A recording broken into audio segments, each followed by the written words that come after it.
Ça se lance doucement mais sûrement. C'est parfait.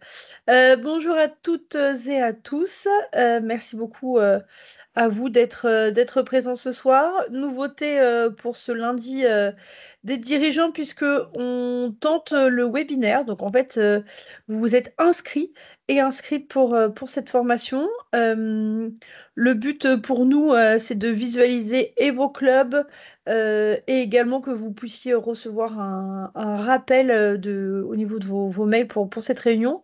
Donc le thème de la réunion de ce soir, c'est les offres de pratique, les formations et tout ce qui va autour des offres de pratique.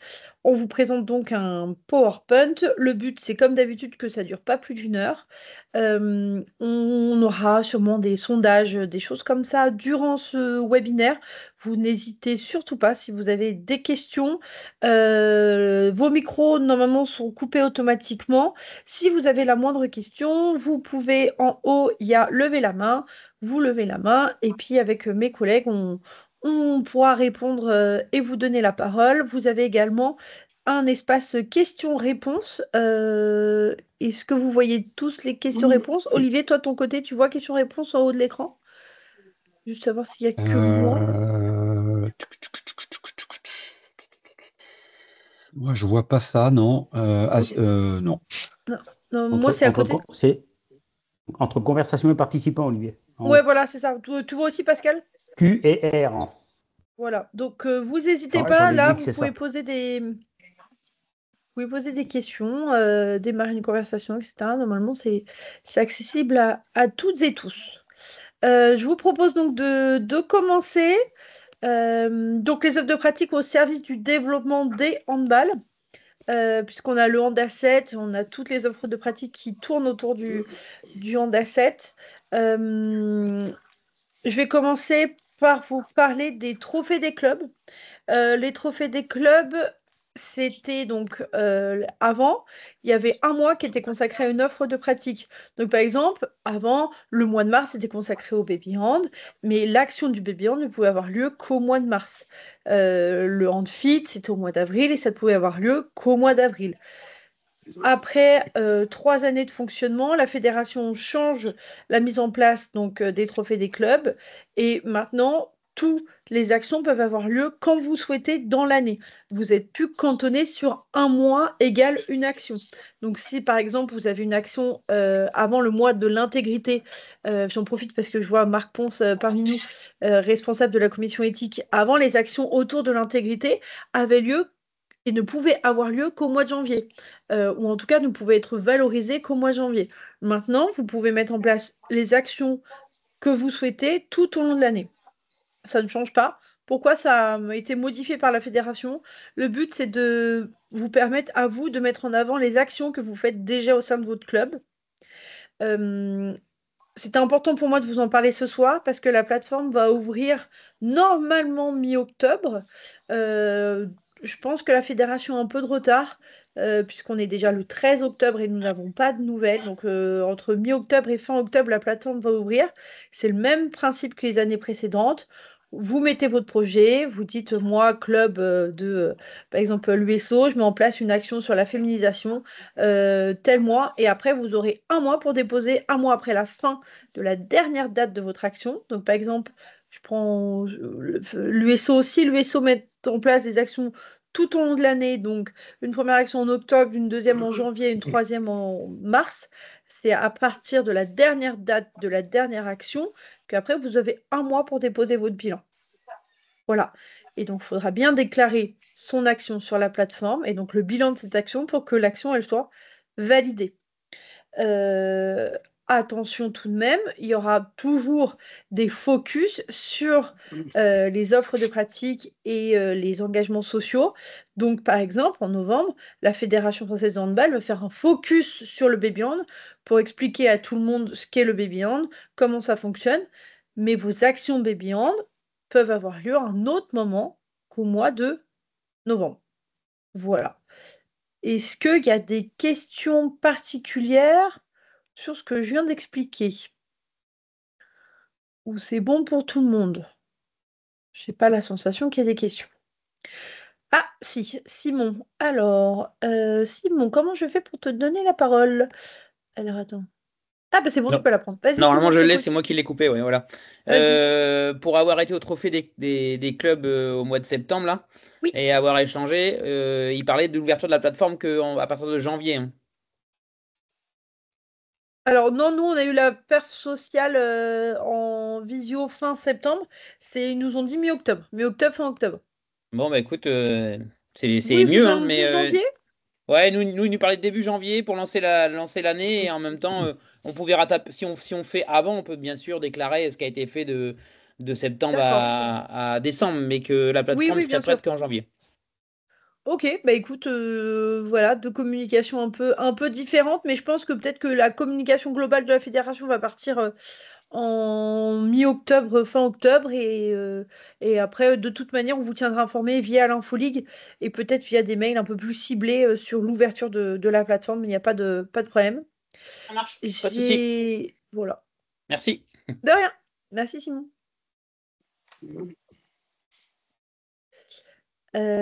Voilà pour donc les trophées des clubs. Je voulais également vous parler, je vous annonce le lancement officiel des 5 aventures du Baby Hand. Donc les 5 aventures de Baby Hand, je vous ai créé un livret avec 5 séances qui ont lieu sur 5 périodes, sur 5 thématiques. Donc Halloween, Noël, Carnaval, Pâques, Beach. Le but du jeu, c'est vraiment de créer une communauté Baby Hand et d'inciter les clubs à mettre en place des séances Baby Hand qui sont cadrées et typées Baby Hand, puisqu'il y a beaucoup de clubs qui déclarent l'activité Baby Hand, mais qui ne sont pas formés à l'activité Baby Hand. Aujourd'hui, sachez que il y a un recensement qui est en cours auprès des différents clubs. Il y a 50 clubs qui nous ont répondu. Si vous ne l'avez pas encore fait, je vais vous mettre le lien dans le chat. Sur les 50 réponses qu'on a eues, il y a 40 clubs qui déclarent l'activité Baby Hand. Sur ces 40 clubs, il y a quand même 60% qui déclarent que les personnes qui encadrent le Baby Hand ne sont pas formées. Donc c'est quand même énorme. C'est aussi pour ça que Olivier Weber, juste après, va vous expliquer les différentes formations qui peuvent avoir lieu. Donc là, le but de ces aventures Baby Hand, c'est de recréer du lien, d'essayer de remettre donc un cadre par rapport aux activités baby. Et ça commence là, mercredi, donc avec la séance baby Halloween. Et la période, généralement, les périodes durent un mois. Voilà, ça peut être aussi pris par les comités, par les CTF, les ADS, s'ils veulent mettre en place des plateaux baby hand. Voilà, donc ce livret sera mis dans l'Infoleague vendredi et moi, demain, je vais l'envoyer aux encadrants et aux clubs qui déclarent l'activité Baby Hand. Donc, petite précision, la déclaration de l'activité Baby Hand, c'est sur l'annuaire de la Ligue et sur le fameux recensement Forms. Pascal? Alors, attendez, est-ce qu'il y a des questions par rapport au baby? Pas particulièrement. Attendez, je vous vois plus. Vous êtes où? Vous êtes là. Yves, euh, Yves, comment je fais pour activer ton micro? Yves, est-ce que tu peux activer toi-même ton micro? Pas. Ouais. Est-ce que vous Ouais. m'entendez? Oui, on t'entend, Yves. Voilà. Donc, écoute, nous, sur le Baby Hand, on est victime de notre succès. Donc, j'aimerais savoir, moi, j'ai donc une intervenante qualifiée, d'ailleurs, dont j'attends le diplôme, Mhm. qui est donc Adeline Verdalé, qui a un succès fou au niveau puisqu'en plus, c'est une AESH au niveau des écoles et des maternelles. Mm. Combien d'enfants peut-elle encadrer en sachant qu'il y a quand même notre salarié qui est avec elle, plus une jeune fille qui souhaite faire le STAPS ou donc s'orienter vers les métiers du sport? Donc ta question, c'est quoi la Ouais, capacité maximum d'un créneau voilà. baby hand? Parce que là, on a reçu jusqu'à 28 gamins, quoi. Bah écoute, c'est globalement les chiffres dans les créneaux de baby hand qui fonctionnent beaucoup, on est autour d'une trentaine. Ouais. Généralement, puisque les activités baby hand sont séparées en 3 ateliers, ça fait 10 enfants par atelier. Donc là, tu es en train de me dire qu'il y a beaucoup de personnes qui sont aussi en aide, donc tant mieux auprès d'Adeline. N'hésite pas, s'ils souhaitent et que c'est des personnes qui vont rester dans ton club, à les envoyer en formation. Après, j'ai eu moi-même Adeline en formation, donc je sais que c'est une super animatrice. Euh, Il y a des clubs comme Saran. Saran, ils sont à 50 licenciés Baby Hand, mais du coup, ils ont deux créneaux. Un créneau d'1 heure pour les plus petits, un créneau d'1 heure pour les plus grands. Il y a d'autres clubs qui sont à 30-35 licenciés. Voilà.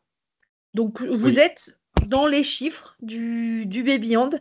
Euh, il faut surtout prendre en compte que la parentalité est vraiment au cœur du Baby Hand et faites-vous aider par les parents. Il faut Ah, que les mais parents on ils est soient au bien. cœur de la Alors, séance. on en a franchement, on a 5 à 10 parents par séance qui nous aident et c'est vraiment super. Eh ben, c'est Et parfait. donc cette année, on a créé un créneau, donc justement école de hand, Mhm. pour faire donc la jonction, donc qui est juste avant les bébés et qui nous permet de faire la jonction avec les entraînements des U9 le mercredi. Eh ben, c'est Parce qu'on super. s'est rendu compte que sortie du baby hand et l'aller directement au U9, c'était un peu compliqué et dur pour les enfants, quoi. Je peux comprendre. Donc, vous faites du handball premier pas, C'est ça. Et finalement. donc de 10 à 11 et de 11 à 12, c'est le baby. Ok. Donc, Et voilà. ça Donc, marche en très, fait, très bien. bah, en fait, la solution aussi que j'ai envie de dire à tout le monde, c'est vraiment prenez en compte la parentalité. Les parents, faut les impliquer dans les séances. Vous lancez la séance, vous expliquez l'exercice et après, c'est le parent, vous allez voir, qui naturellement va aider son enfant et vous serez là en soutien. Donc, bah, écoute, je suis ravie en tout cas que à Romorantin, ça fonctionne bien. Du feu de Dieu. Bah écoute, tant mieux. Pascal, est-ce que tu es prêt à nous présenter Ouais. ta journée? Bah, ma journée, ce n'est pas ma journée, c'est notre journée. Notre journée, tout à fait. Donc la journée technique consacrée aux offres de pratique qui aura lieu le 29 novembre prochain à Châteauroux. Pascal, c'est à toi. Voilà. Ouais.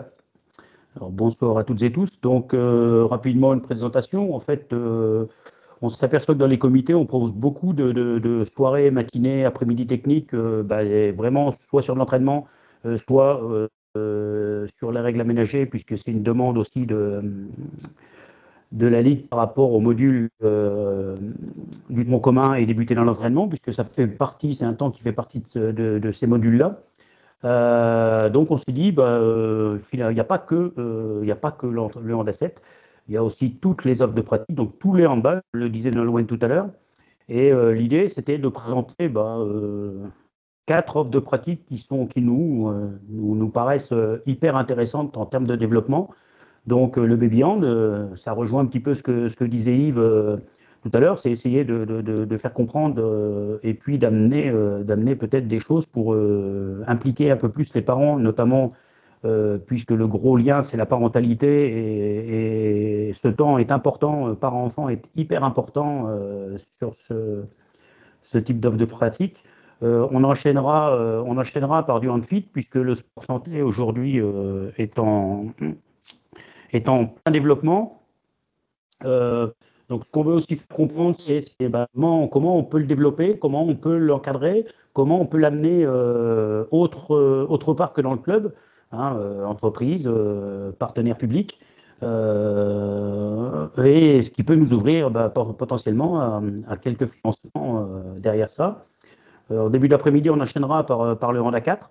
Alors, j'aurais voulu faire venir Fabrice Bertrand, qui est chargé de mission au niveau de la Fédé sur le hand à 4, mais il est déjà dans le 45 sur la même journée. Donc, on va organiser les choses. Et puis, on terminera par du hand ensemble. Donc, on sera sur du hand fauteuil, enfin, ce qui est maintenant le para-hand. On enchaînera donc sur du hand fauteuil et sur du hand adapté, tout en accueillant deux structures qui accueillent des adultes en situation de handicap pour expliquer un petit peu comment on va pouvoir les inclure avec des valides et montrer qu'en fait, il n'y a rien de sorcier autour de ça. Et donc voilà. Ça va être une possibilité de recyclage. Olivier t'abondera ou tu me corrigeras si jamais je dis de bêtises, mais voilà ce qu'on avait vu avec le service formation. c'est que pour les gens qui vont y participer, ça va pouvoir recycler ceux qui ont passé au moment accompagner les pratiquants et assurer l'intégrité sur et en dehors du terrain, et des anciens animateurs Baby Hand, par exemple, qui auraient suivi la formation il y a quelques années. Donc c'est aussi une circonstance de recyclage par rapport à ça sur cette journée. Et puis journée technique, c'est pas presque une première ou pas, je ne sais pas, dans la ligue. Mais voilà, on s'était dit que ça nous paraissait important de proposer sur une journée, sachant que le 29 novembre, c'est une journée report pour beaucoup de catégories. Donc on s'était dit que ça serait plus simple pour organiser. Voilà. Merci Pascal. Est-ce qu'il y a des questions particulières par rapport à ça? Alors oui, Yves, c'est gratuit, évidemment. Et ouvert au plus grand nombre. Donc, la gratuité de mise. On va communiquer rapidement avec David et Nolwenn autour de ça. Et du coup, j'ai envie de vous poser une petite question aujourd'hui. On va lancer un petit sondage justement par rapport à ces offres de pratique. Ma question est la suivante. Est-ce que les offres de pratique pour vous doivent être intégrées ou pas au sein de votre projet associatif? Voilà, donc je vais vous lancer le sondage. Ça va être très simple, il y aura oui, non, ne se prononce pas. Et comme ça va nous permettre à nous. Quand tu dis intégrer, Adelin, Nolwenn, quand tu dis intégrer à notre projet sportif, c'est-à-dire Votre projet associatif. projet associatif. Donc au projet au sens large, je ne comprends pas le mot intégrer. Bah, est-ce que pour toi, les offres de pratique est-ce qu'elles doivent s'inscrire ou pas dans le projet associatif? Donc, est-ce que c'est important de prendre en compte les offres de pratique dans ce que tu souhaites D'accord. pour Ok, le ouais, futur de ton club? c'est bon, merci, c'est clair. Donc, je vous ai lancé le sondage. Et j'aimerais bien, Adelin, si ça ne te gêne pas, juste après, avoir juste ton témoignage, parce que je trouve que le club de Vendôme est l'exemple même euh, d'un club qui intègre les offres de pratique dans le projet associatif. Ah, c'est pour ça que je posais la question, mais je pense que Lucie et Nico seraient bien mieux placés que moi parce que je me repose beaucoup sur eux. Mais c'est sûr que les handballs au sens large font partie du projet même sportif du club en fait aujourd'hui. Tout à fait. On a évidemment pas mis de côté l'aspect compétition parce que c'est notre colonne vertébrale, mais on a depuis, on va dire, presque 3 ans vraiment intégré la diversité au niveau des handballs et ce qui nous a permis aussi d'augmenter nos licenciés et puis de fédérer aussi au niveau des bénévoles, même si on souffre de manque de bénévoles, mais on commence à en porter les fruits. Donc, oui, vous avez été voir un spectre plus large, je pense, grâce aux offres de pratique, et peut-être un milieu que vous n'auriez pas pensé toucher. Ah oui, un milieu qu'on n'aurait pas pensé toucher. Et puis oui, aujourd'hui on a un club. L'année dernière on était 400 licenciés. Je connais pas la répartition, mais il y avait un petit peu plus de la moitié en compétition et tout le reste c'était vraiment des handballs, notamment le handfit qui a explosé. Le baby hand, ça fait déjà longtemps. Et puis là on est même rendu à réfléchir, peut-être à intervenir pendant les pauses du midi auprès d'un nouveau public. Ça, c'est un projet qui est un peu en train d'être travaillé, donc j'en parle pas trop pour l'instant, parce qu'on verra bien si on le fait ou pas, mais en fait, on est vraiment sur la diversité. On a même fait un petit peu de hand fauteuil, on aimerait bien le développer, mais ça, c'est pareil, on pourra pas tout faire en même temps. Mais on a vraiment vu beaucoup plus de publics très différents et en fait ça nous amène indirectement quand même des licenciés au niveau compétition derrière. Donc, Merci beaucoup en tout cas Adelin pour ce mais oui, témoignage. on fait partie des convaincus du sujet.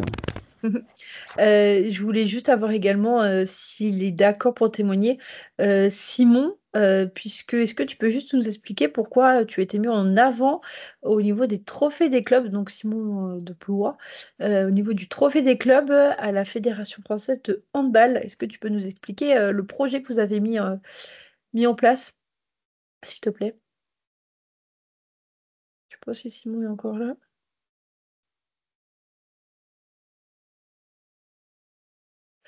Oui, vas-y Simon, normalement tu peux prendre la parole.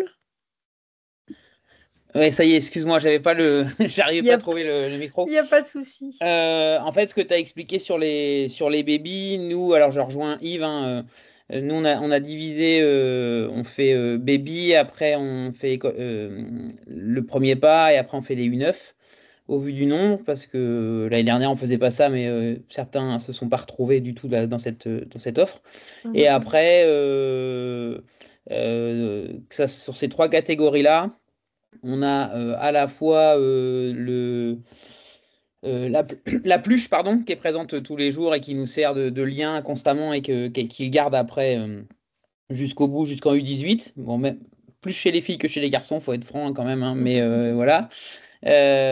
Donc elle apparaît pas tout de suite, mais elle apparaît au cours de l'année et après elle vient accompagner toutes les séances. Et puis derrière, on a des séances à thème très souvent. Les 5 du baby que tu disais tout à l'heure, bah, nous, on le met tout le temps. Et puis par-dessus, on rebondit sur différents sujets. Et sur le trophée des clubs, on a été récompensé sur l'école de hand, sur le harcèlement, en fait.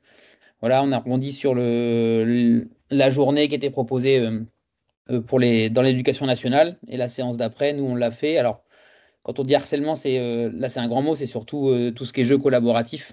Mm. La séance était basée là-dessus. Dommage que Cédric soit pas avec moi, il en aurait parlé mieux que moi, hein. Mais voilà, c'était vraiment une belle séance. On essaie d'avoir une fois par mois, voire deux, des séances à thème qui sortent. Donc on a eu autour de la musique, on a eu autour du printemps, enfin des 4 saisons, on a eu voilà, c'était vraiment c'est des trucs qui, enfin le baby et le hand premier pas permet tout ça en fait. C'est vraiment c'est assez génial. Super, bah merci beaucoup Simon. Et il y a aussi des clubs qui sont présents ce soir, alors s'ils veulent témoigner, c'est avec plaisir, qui utilisent également le handacat en scolaire sur des temps méridiens. Donc voilà, il y a plein de choses à faire pour développer vos clubs grâce aux offres de pratique. Et c'est également pour ça que ce soir, on fait un focus là-dessus. Est-ce qu'il y a des questions avant que nous passions au sujet de la formation? Pas de questionnement. Bon, bah écoute, Olivier, j'ai arrêté le partage. C'est le moment pour toi de prendre la main. Si tu le souhaites, Bonsoir hein. Oui, oui, bien sûr, je vais la prendre avec le plus grand plaisir. Bonsoir à toutes et tous. Alors, je vais vous partager mon écran. Voilà. Hop. Est-ce que vous voyez ce qui se passe là? Oui, Donc, j'ai repris la diapositive titre de Nolwenn. Voilà. Alors, ça tombe très bien, la transition est toute faite. Alors, j'imagine que Nolwenn avait un peu réfléchi à la question bien en sûr. faisant témoigner effectivement les dirigeants présents là, du club de Blois, de Vendôme. Moi, ce que je voulais aborder avec vous, c'était effectivement, alors j'ai pas les chiffres du sondage, peut-être que Nolwenn peut, qui vient d'être porté, mais je pense que tout le monde est d'accord pour dire aujourd'hui que les offres de pratique dans le contexte actuel, alors à la fois des capacités de subventionnement par les partenaires institutionnels et même les partenaires privés, l'ouverture du club à d'autres publics que le public compétiteur pur, qui est finalement notre cœur de métier, hein, ça c'est sûr. Et c'est pour ça que dans les clubs, il faut que ça reste. Mais il y a bien l'idée aujourd'hui, et la fédération fait un gros travail de ce point de vue-là, pour proposer des offres de pratique euh, et qui sont adaptées, et c'est un peu les entêtes de ce que vous voyez dans ma première slide là, c'est-à-dire que quel que soit le public, quel que soit le moment où on veut pratiquer, quel que soit le lieu et le milieu dans lequel on veut pratiquer, il y aura une offre de pratique qui est adaptée à ça. Et je crois qu'aujourd'hui, c'est un vrai plus dans notre fédération d'avoir des offres de pratique, en plus de la pratique compétitive, qui est une offre de pratique, hein, voilà, mais qui est celle très traditionnelle du handball à 7, jeune, adulte, d'avoir des offres de pratique très diversifiées. Alors, on entend parfois nouvelle offre de pratique. Je voudrais quand même dire que certaines ne sont pas si nouvelles que ça, hein. Quand on parle du hand ensemble, le hand ensemble, ça date des années 95 et la fédération s'est appropriée, même 85 dans certains territoires, et la fédération s'est approprié le dossier, et d'ailleurs à l'origine avec l'ancien président de la Ligue Centre Val Handball qui était Daniel Goujon, et Daniel Goujon a porté haut et fort ce projet au niveau de la fédération pour que ça devienne un vrai levier pour ouvrir effectivement à d'autres offres de pratique. Mais il n'y a pas que ça, le handfit, ça fait déjà maintenant une bonne quinzaine d'années, le baby hand, donc les nouvelles offres, il n'y en a pas tant que ça, hein, de nouvelles, et elles sont déjà finalement en place depuis relativement longtemps à la fédération, et elles continuent d'évoluer, hein, puisque aujourd'hui le hand à 4 et le beach sont vraiment les dernières offres de pratique qui sont en plein développement aujourd'hui. Et donc l'idée que j'avais un petit peu au travers de la parole qui m'est donnée ce soir, c'est de vous montrer que dans vos projets, alors je ne vais pas reprendre tout dans le détail, mais de montrer que dans vos projets, finalement, le modèle des offres de pratique qui sont aujourd'hui proposées par la fédération permet quasiment de répondre à toutes les problématiques de vos clubs. Quels sont les publics qu'on peut accueillir? Alors, l'entrée que j'ai eue, moi, elle est par tranche d'âge, mais on pourrait avoir une entrée aussi, et bon, finalement, ça arrivera un petit peu après, mais l'entrée par tranche d'âge, c'est celle souvent qu'on conditionne un petit peu dans nos clubs, et c'est souvent l'entrée aussi au travers des licences, hein, licences par tranche d'âge, et aujourd'hui, on voit bien qu'il y a un lien très très fort autour de une tranche d'âge égale une offre de pratique. C'est pas tout à fait vrai. Il y a une vérité derrière ça, mais c'est pas tout à fait vrai. Et vous verrez que certaines offres de pratique ont une transversalité extrêmement importante et riche, et qu'il convient malgré tout d'éclairer un petit peu. Donc aujourd'hui, les handballs à la fédération, pour tous les publics, on peut les accueillir. Voilà, ça c'est de 3 à 5 ans jusqu'au public senior. On peut accueillir dans nos clubs, ou tout du moins par l'intermédiaire du club, parce que vous allez voir que finalement le lieu où on intervient n'est pas forcément le gymnase et le siège où traditionnellement on accueille l'activité handball, et qu'on peut sortir un petit peu aussi du gymnase. Pour continuer d'aller dans ce sens-là, tout public à tout moment. Effectivement, alors nous on est assez centré sur nos problématiques très classiques du handball à 7 compétitif, donc on a la saison sportive régulière, mais sachez que les vacances scolaires, et dont les vacances estivales, sont parfaitement adaptées pour continuer de proposer de l'activité handball à nos licenciés. Alors peut-être pas sous la formule compétitive habituelle, hein, qui se déroule dans la saison sportive de manière très régulière en dehors des temps de vacances. Et là, effectivement, ce moment-là peut être propice à proposer de l'activité handball, mais en fonction des publics, et aussi des lieux dans lesquels on va pouvoir pratiquer. Les week-ends, bien évidemment. Alors, j'ai mis des petits codes couleurs, je vais les éclairer tout à l'heure au travers de tout ça. Et puis, bien évidemment aussi, en semaine, et quand je dis en semaine, c'est bien pour faire le distinguo entre la pratique compétitive hors de l'entraînement, hein, c'est-à-dire quand on joue en compète, on joue aujourd'hui essentiellement le week-end, et en semaine, hormis les entraînements, il ne se passe pas grand-chose, hein, ou les séances qui sont proposées aux autres publics, il ne se passe pas grand-chose. Donc, le week-end peut servir, la semaine peut servir, les vacances, la saison sportive. Donc, à tout moment de la journée, hein, j'entendais tout à l'heure la pause méridienne, j'entendais effectivement, on pourrait imaginer dans tout ce qui est les créneaux périscolaires, hein, la pause méridienne, ça fait partie des créneaux périscolaires, on peut effectivement proposer une pratique qui peut être adaptée à nos publics. En tout lieu, alors on est assez centré, nous, sur la pratique indoor, hein. c'est-à-dire c'est le 40-20, le gymnase, dans nos installations sportives.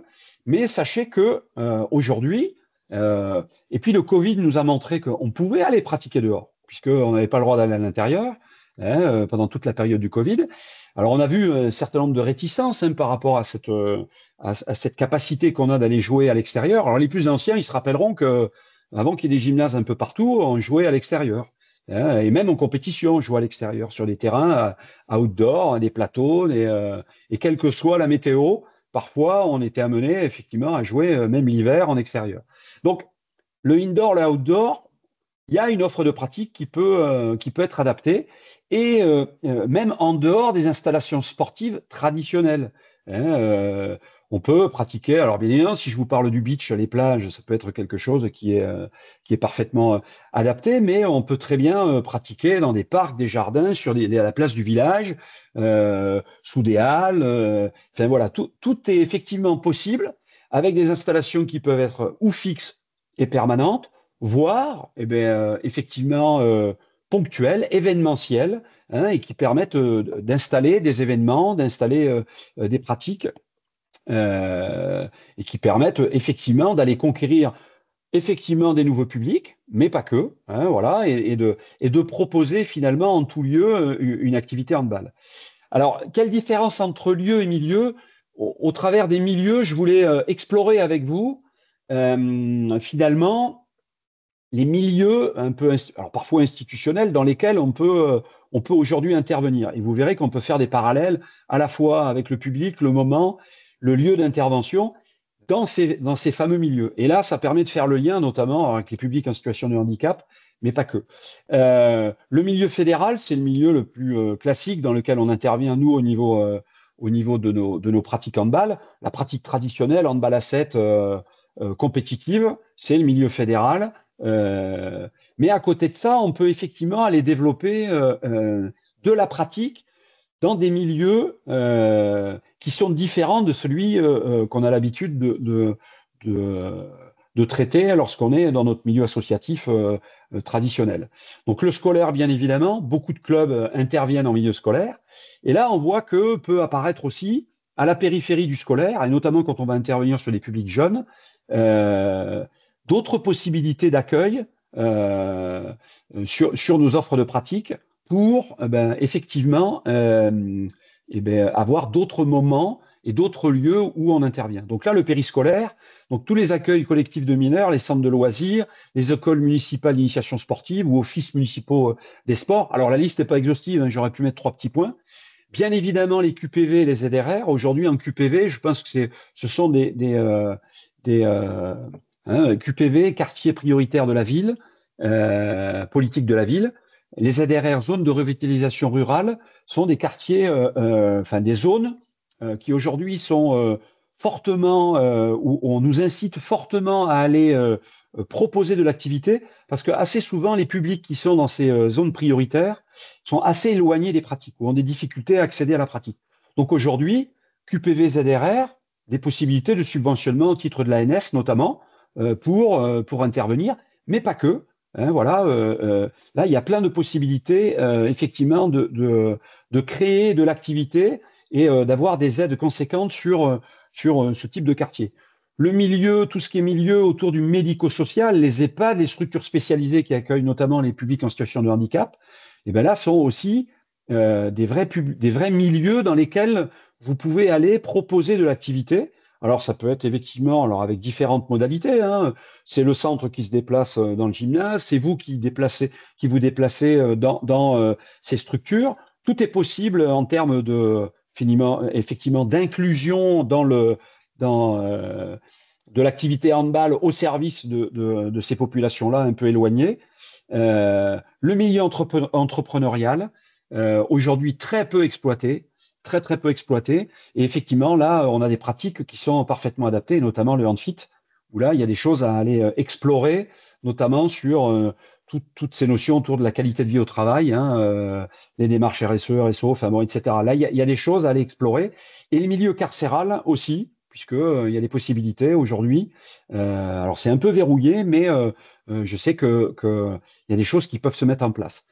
Une fois qu'on a dit tout ça, effectivement, ce qui est intéressant, c'est de voir que finalement, au travers de toutes les offres de pratique, alors je les ai toutes listées là, hein, le baby, le premier pas, le mini-hand, le hand ensemble, le hand fit. Alors, ces 5 pratiques-là sont des pratiques non compétitives. Voilà, hein, le petit code de couleur, il renvoie par rapport aux tranches d'âge et au moment de pratique aux installations sportives à l'idée qu'il y a certaines pratiques qui sont compétitives, d'autres qui ne le sont pas, et certaines peuvent être à cheval entre les deux. Donc, au niveau des offres de pratique, donc un certain nombre sont non compétitives. Donc, le baby, le hand premier pas, le mini-hand, le hand ensemble, le hand fit. Et certaines ne sont que compétitives, à savoir le beach handball et le para-hand. Donc le para-hand, juste faire le distinguo avec le hand ensemble, le para-hand, c'est la partie effectivement de la pratique qui est proposée aux personnes en situation de handicap, mais qui existe à la fédération depuis qu'elle a la délégation, donc en 2024, délégation du ministère des Sports, pour organiser les compétitions pour les publics en situation de handicap. Donc à ce jour, le para-hand, ça ne concerne que le handball fauteuil et le hand sourd. Voilà, puisqu'on a la délégation sur ces deux populations de personnes en situation de handicap. Le beach, qui est une pratique bien évidemment compétitive, et puis le hand à 4 qui est à cheval un peu entre les deux. Voilà, hein, et le handball, alors quand j'ai appelé je mets handball à cheval entre les deux, c'est bien évidemment le handball à 7 traditionnel que vous connaissez, qui existe en indoor et qui existe à la fois, les pratiques loisirs adultes aujourd'hui sont plutôt orientées sur du handball à 7 et pourraient aller chercher effectivement d'autres offres de pratique de ce point de vue-là. Alors ce que j'ai essayé d'illustrer aussi au travers de ça, un petit peu de cette espèce de cartographie un peu modélisée de toutes ces offres de pratique qui peuvent permettre de répondre à tout. Je vous laisserai faire un petit peu, et je pense qu'il y a des illustrations qui ont été un peu évoquées là tout à l'heure, au travers des exemples de Blois et du HC Blaisois et de l'US Vendômoise. On peut bien évidemment proposer, je vais essayer de l'illustrer au travers d'un petit exemple. Hein. Si par exemple on a des publics, les 11-17 ans, dans nos clubs, assez souvent, ils sont que sur la pratique compétitive.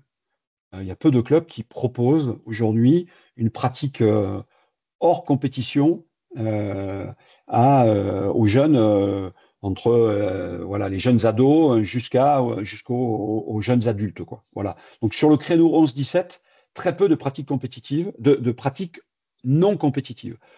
Du coup, on a une pratique essentiellement axée sur le week-end avec la pratique compétitive et on ne propose pas grand-chose finalement en semaine, hormis de l'entraînement en pratique compétitive.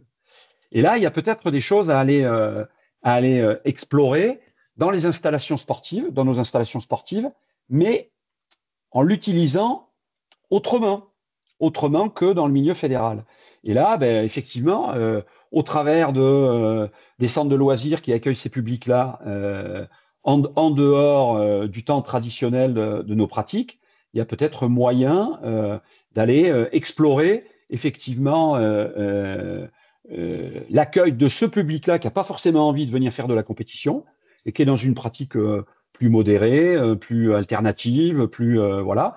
Et là, les QPV, ça rentre parfaitement en ligne de compte. Et là, quelle est la pratique qui peut parfaitement être adaptée à accueillir ces publics-là dans ce cadre-là? C'est le hand à 4. Voilà. Et là, le hand à 4, on a un vrai levier, un vrai outil couteau suisse de l'activité handball qui permet d'aller un peu partout.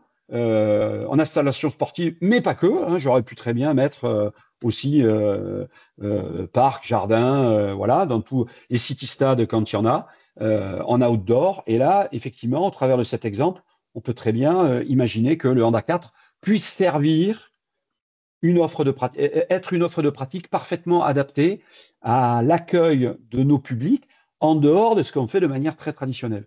J'aurais pu prendre des exemples. Le hand à 4 peut servir pour les publics en situation de handicap. Le beach handball peut servir pour l'accueil des publics, pareil en 17 et en dehors du cadre compétitif. Bon, bref, tout est possible et je pense que cette cartographie-là, vous pouvez la reprendre dans votre club et voir comment vous vous positionnez, vous, par rapport à ça. Et d'imaginer peut-être d'autres parcours, d'autres trajets, d'autres en fonction de votre environnement. Voilà. J'ai essayé d'illustrer aujourd'hui, au travers de ce modèle-là, toutes les possibilités, et il y en a sûrement bien d'autres, qui montrent que notre pratique, notre modèle de pratique aujourd'hui permet effectivement de toucher tout le monde à tout moment, en tout lieu et en tout milieu. Voilà. Si vous avez des questions déjà après ce premier petit temps, pas de souci, je suis à votre disposition. Mais les exemples qui ont été donnés déjà montrent que ça existe, ça. Ça existe. Je vois pas tout le monde là parce que comme je partage. Bah oui, je suis en train de regarder pour toi, Olivier. Je ne vois pas de questions. Après, ils savent que si vous avez besoin, Olivier et David ou moi, et même Pascal, on se tient à votre disposition.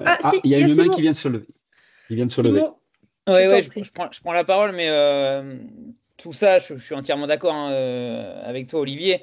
On arrive le problème à un souci majeur, hein, c'est que pour faire du développement comme ça, et on serait les premiers à vouloir le faire, scolaire, les QPV énormément, ça nous on le fait, médico-social on le fait aussi avec les IME, il n'y a pas de souci, mais on arrive à une limite humaine en fait. À l'heure d'aujourd'hui, il nous faudrait pratiquement un deuxième salarié pour pouvoir continuer ce développement. C'est le souhait du club, hein, c'est dans le projet club. Le souci, c'est qu'à l'heure d'aujourd'hui, vous le savez comme tout le monde, hein, les finances ne vont pas fort partout et que c'est le vrai blocage en fait. Et que si on continue comme ça et qu'on tire sur la corde des bénévoles, derrière, on sait que c'est compliqué, peut-être qu'ils arrêteront, qu'ils en feront moins à un moment donné parce qu'ils en ont trop fait. Et c'est vraiment dommage parce que ce que tu viens de dire, c'est vraiment exactement ça. C'est que nous, on a des gamins qui s'y retrouvent dans l'offre de pratique de compétition, il n'y a pas de souci, mais ils viennent chercher ça.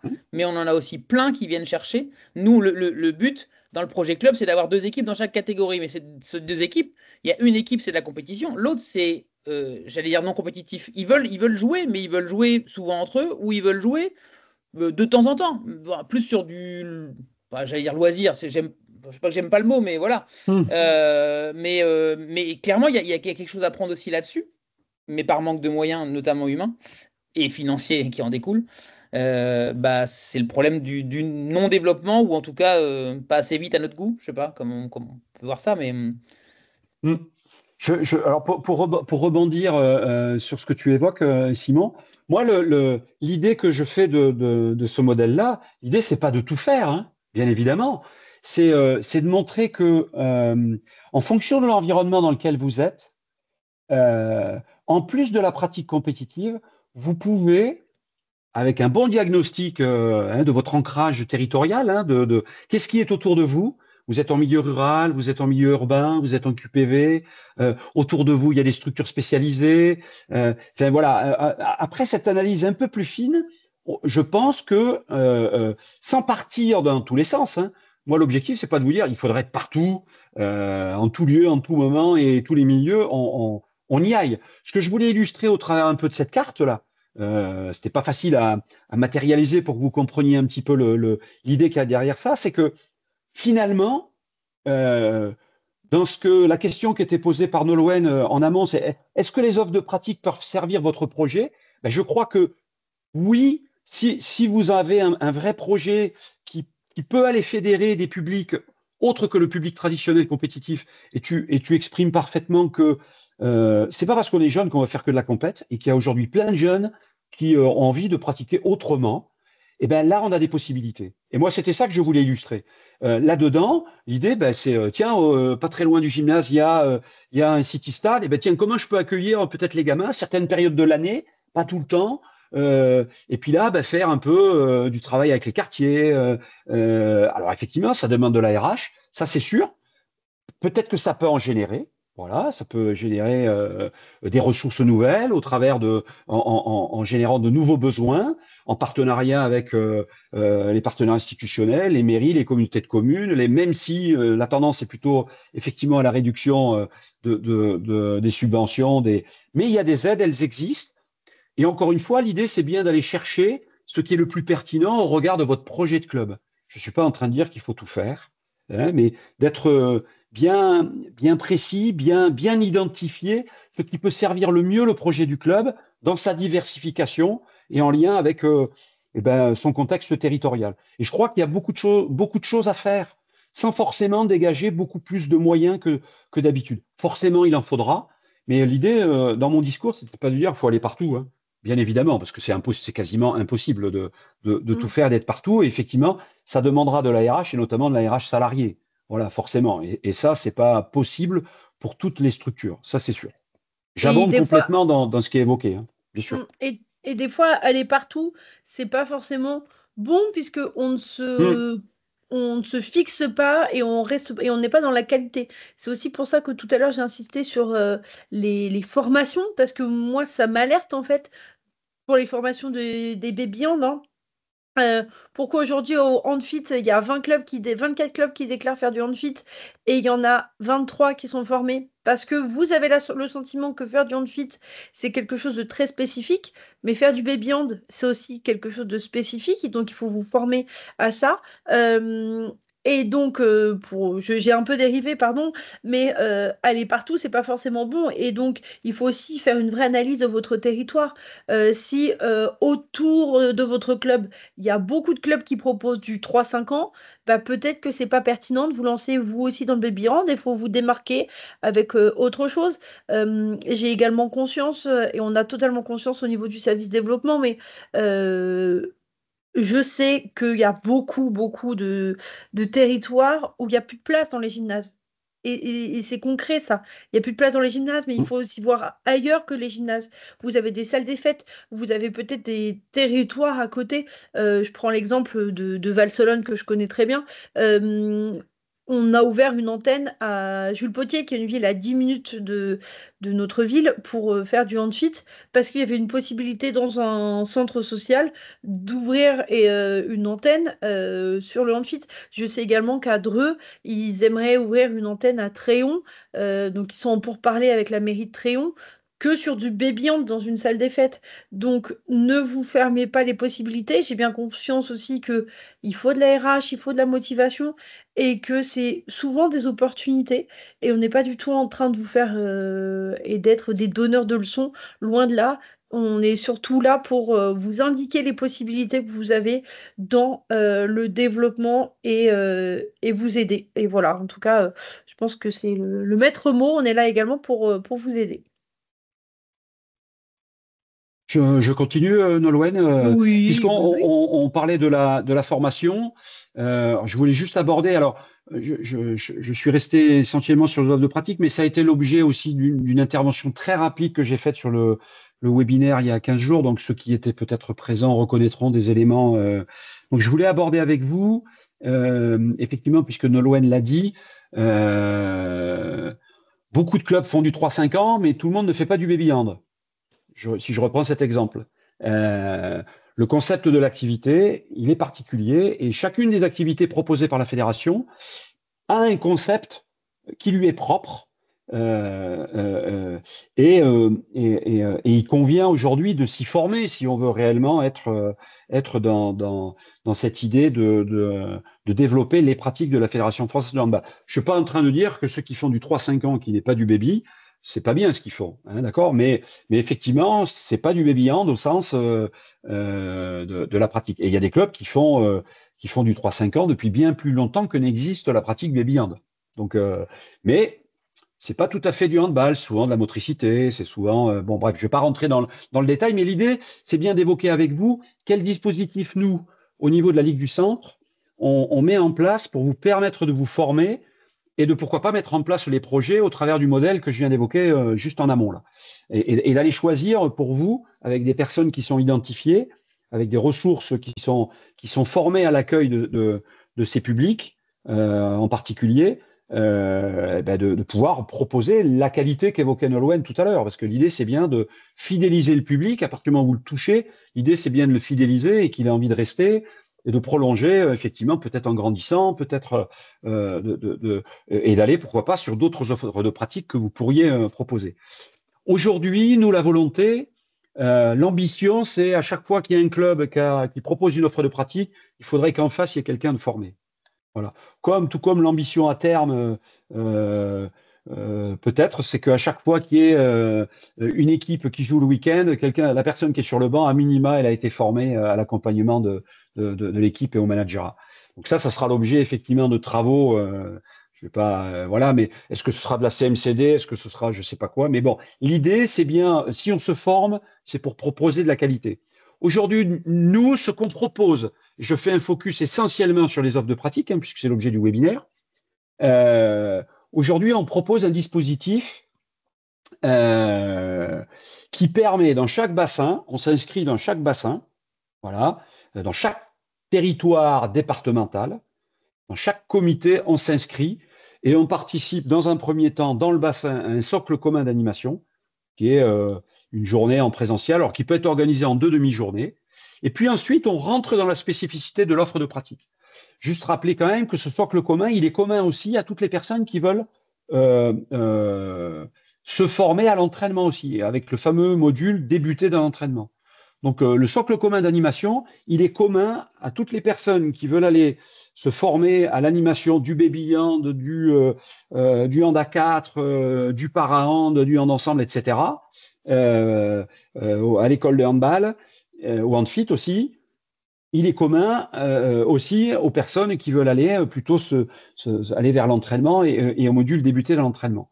Sortie de ce socle commun qui a lieu dans les bassins. Alors, quand je dis dans les bassins, c'est en proximité, hein. Les bassins, il y en a 2, 3 par comité, donc on est forcément très en proximité.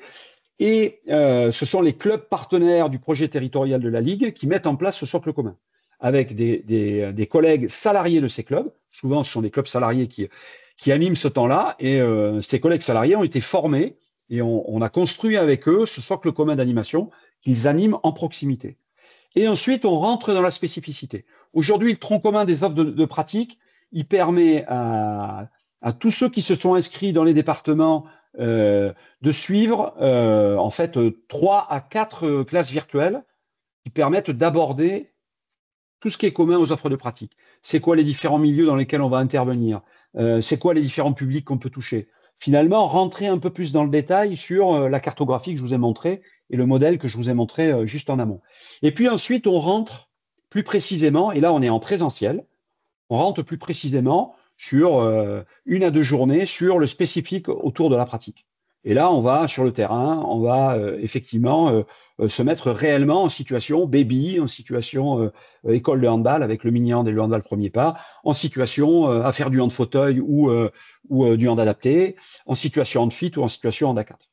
À côté de ça, de ce spécifique, forcément, vous êtes inscrit aussi sur un parcours en formation ouverte à distance, sur Campus des handballeurs, qui vous permet d'avoir des contenus, des exemples de séances, et ces parcours, vous y accédez de manière complètement libre, c'est ouvert, voilà, pendant tout le temps de votre formation. Donc là, vous avez accès à des ressources pédagogiques, des vidéos, voilà, des choses qui sont déjà existantes et auxquelles vous avez déjà accès concrètement dans vos formations. Et voire même en libre accès à la fédération, au travers notamment du centre de ressources fédéral. Donc ça, c'est le dispositif qu'on propose en Ligue Centre-Val de Loire. Il a même été présenté en conseil de perfectionnement à la fédération parce que c'était un exemple assez intéressant de déploiement et on l'a présenté auprès des autres territoires parce qu'il était assez innovant avec l'idée de découper la formation à la fois de manière territoriale et aussi avec une alternance de temps présentiel-distanciel.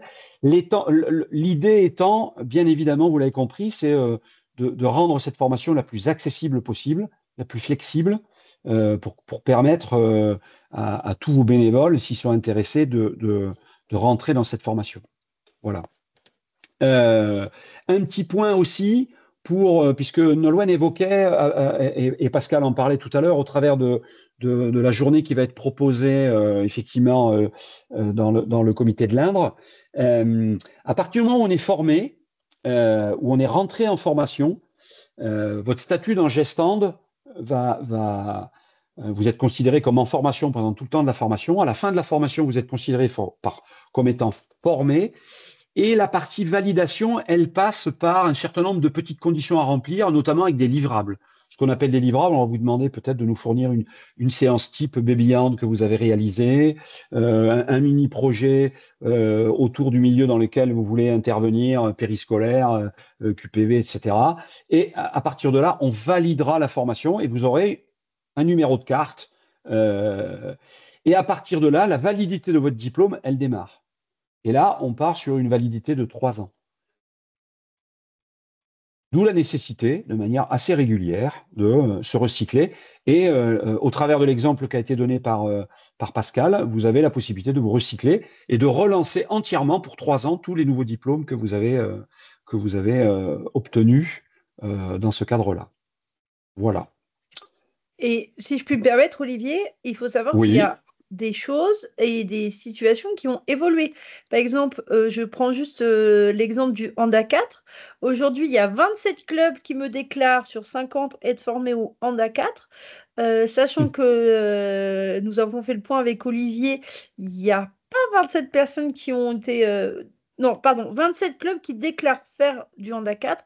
Et sur ces 27, il y en a 22 qui déclarent être formés au Handa 4. On a fait le point avec Olivier, il n'y en a pas 22 qui ont été vraiment réellement formés au Handa 4. Surtout que le Handa 4 a évolué puisque ça fait maintenant 2 ans que le Handa 4 a complètement changé. On est maintenant avec des phases, avec vraiment le Handa 4 au service du Handa 7. Je vous conseille vraiment pour, par exemple, vos jeunes animateurs, moins de 11, moins de 13, ou des gens qui débutent dans la pratique, de les envoyer sur du Handa 4. Donc voilà, il ne faut pas se fermer les portes. Et comme le dit si bien Olivier, se former, c'est toute la vie. Donc, se former tout au long de la vie. Oui, c'est l'idée. Voilà. Alors, l'idée du recyclage, on parle beaucoup de recyclage. Pensez qu'à partir du moment où vous allez vous former, vous allez revenir sur une circonstance de formation, quelle qu'elle soit, elle revalide l'ensemble de vos diplômes. Alors, notamment, ces diplômes autour de l'animation. Je parle bien des diplômes dans le champ plutôt de l'activité bénévole. Voilà, toutes les personnes dans vos clubs qui sont animateurs baby, animateurs handfit, etc. Au bout de 3 ans, normalement, il faut suivre une circonstance de formation. Donc, à partir du moment où ces personnes-là se remettent en formation, quelle que soit la formation, elles revalident l'entièreté de leur diplôme. Voilà, donc ça, c'est un point sur les diplômes qui ont la même... donc, une journée de formation, on peut revalider l'entièreté des diplômes de l'animation. Sachez par exemple que fin avril, il y aura le Carrefour des handballeurs qui sera proposé par la Ligue du Centre. Et au travers de cette circonstance de formation qui dure 2 jours, on recyclera aussi des diplômes dont la durée de validité est de 5 ans. Des diplômes notamment entraîneur territorial, voilà.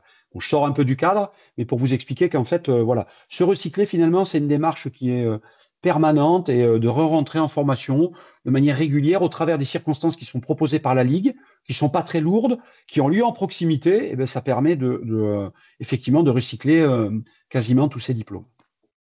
Voilà. S'il y a des questions. Non, pas particulièrement. Voilà, et enfin, pour terminer, parce qu'il Si, y a une question. Je suis désolé, c'est encore moi. Simon. Non, pas de ça a un problème. coût, ça, Olivier? C'est combien? Le recyclage? Ouais. Eh ben, je crois qu'il y a eu la question tout à l'heure concernant la journée qui est proposée dans l'Indre. Elle est entièrement gratuite. Non, la journée dans l'Indre, oui, mais là, tout ça, tout se former aux offres de pratique, tout ça, là, les 7 heures plus après, ça, c'est gratuit aussi? Alors, non, c'est pas gratuit. Non. Non, se former, c'est pas gratuit. Non. Alors, j'ai pas les tarifs en tête, vous les aurez. C'est un peu moins de 100 €, je crois. Si mes souvenirs sont bons sur les offres de pratique, c'est un peu moins de 100 €. 96 €, je crois. Ouais, je ne vais pas vous dire de bêtises, mais effectivement, je crois que et c'est même un peu moins pour le Handa 4. C'est même un peu moins pour le Handa 4. Ok, merci. Enfin, pour terminer, juste évoquer effectivement les modalités très pratiques pour vous inscrire. Voilà, bon, rien de nouveau. Alors ça, j'ai repris exactement pour ceux qui étaient là. Donc, pour vous inscrire, vous allez sur la plateforme Campus des handballeurs. Si vous avez besoin du tuto, on vous le remet dans le... Mais sinon, il est sur Campus avec tout le process pour créer son compte, s'inscrire. Vous pouvez récupérer ça. Sinon, on peut le mettre dans le chat. Nono, tu l'as, je pense, Nolwenn. Voilà. Donc l'idée, c'est normalement quand vous ouvrez campus des handballeurs. L'idée, c'est bien évidemment d'aller sur la page d'accueil de la Ligue Centre-Val de Loire de handball, de l'ITFE Centre-Val de Loire de handball. Donc pour ça, vous allez vous déplacer dès que vous ouvrez la page sur la petite carte et vous cliquez sur la région Centre-Val de Loire et ça va vous ouvrir effectivement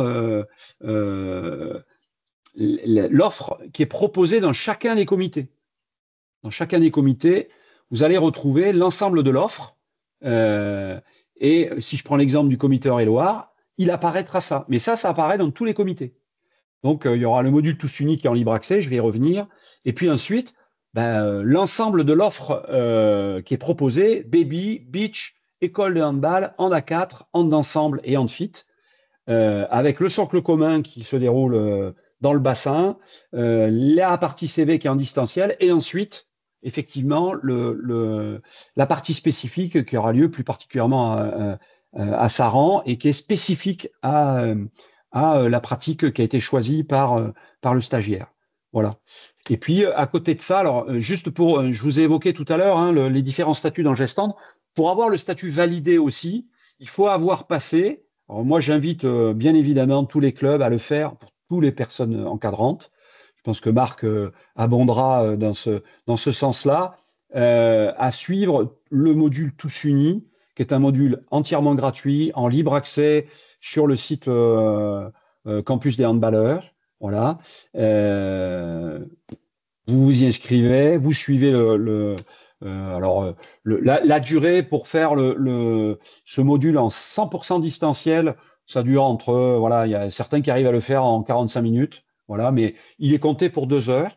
Mais si vous êtes très à l'aise avec les concepts qui sont proposés, en moins d'1 heure, ce module peut être réalisé avec les quiz, avec tout ça, et vous pouvez obtenir votre certificat, qui sera une condition pour tout nouvel arrivant en formation sur nos pratiques, là, qui sera une des conditions pour avoir le statut de validé dans ces formations et d'obtenir effectivement la carte d'animateur baby, d'animateur, etc., etc.